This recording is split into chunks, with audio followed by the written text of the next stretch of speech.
Play Tetris.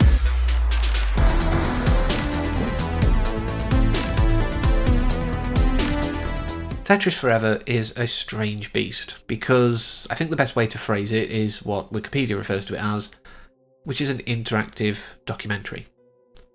There's a lot of film, a lot of interviews and things like that, a lot of archive stuff.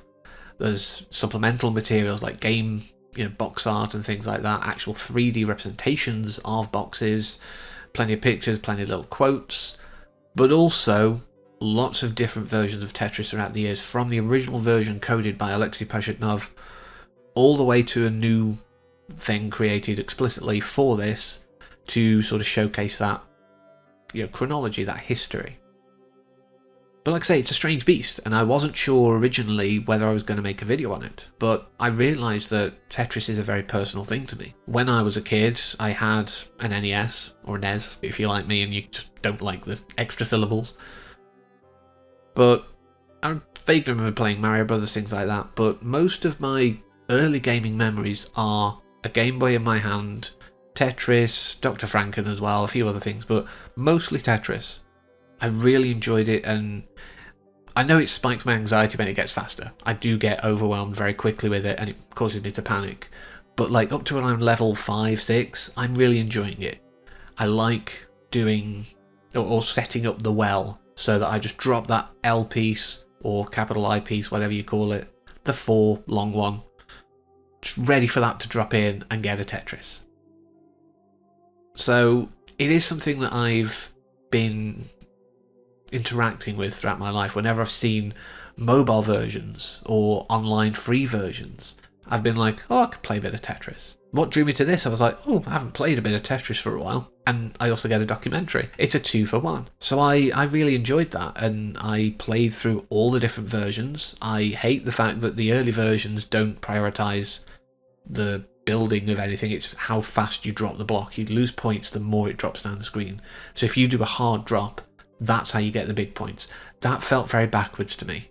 But the fact that Alexei coded this with literally just square brackets to represent each block is fascinating. The fact that he devised it, because you could have had pentominoes, which are 5 blocks, but he decided 4 because it's only 7 shapes. It's a lot easier.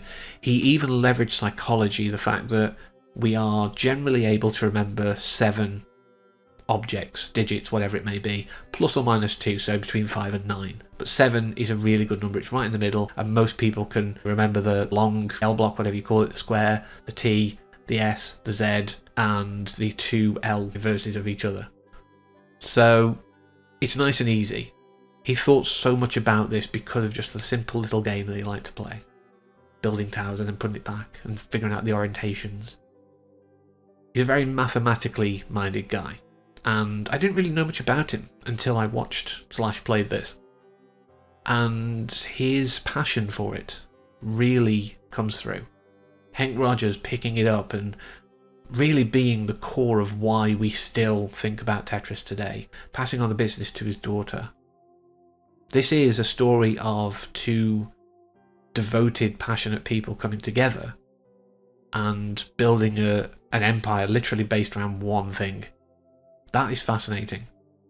It's why I wanted to talk about it. It gave me such wonderful nostalgia looking back at some of these advertisements, playing some of these games. I never knew Bomb Bliss was a thing though, and I've really enjoyed playing that. So I found new things even in this.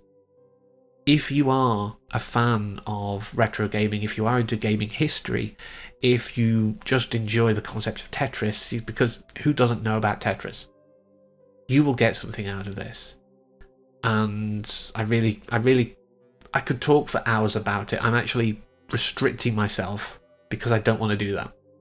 I want you to go and play it /watch it for yourself. And I do want to stress it's very important to watch all the documentary stuff as well, because if you just play the games, you're hampering your experience. You're not going to get the full enjoyment out of it, as far as I believe. But next week, I will be talking about the Tetris biopic. The other film that was meant to be created, I don't think will ever happen, but we do have a biopic out there with Taron Egerton as Hank Rogers, and I can't remember who's playing Alexei, But yeah, I'm going to watch that, talk about that, because again, it's a fascinating story, and I hope you join me for that and everything else. But until then, as always, thank you for watching, take care, and play Tetris, my friend.